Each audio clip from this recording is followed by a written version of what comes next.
এক অদৃশ্য মালিক তাদেরকে নিয়ে যাচ্ছে প্রতিদিন প্রতিনিয়ত। কেউ তো মরতে চায় নাই, কিন্তু কেউ তো থাকতেও পারে না। এজন্য এটাই অনিবার্য বাস্তবতা যে মরতেই হবে,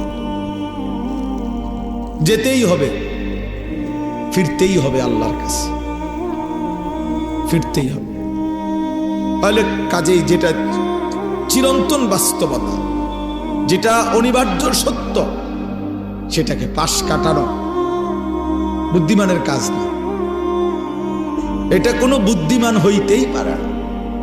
মৃত্যু যেহেতু আমাকে বরণ করতেই হবে, আল্লাহর মুখোমুখি যেহেতু আমাকে হতেই হবে, কাজে বুদ্ধিমান তো সেই যে এই ব্যাপারে প্রস্তুতি নেই।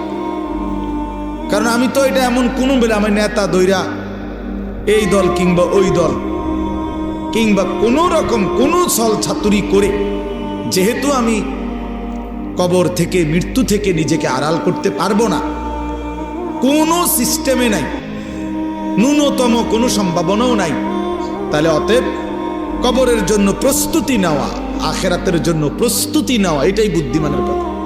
কারণ এটা তো আমাকে বরণ করতে হবে, তার চাইতে ভালো রেডি হয়ে যাই।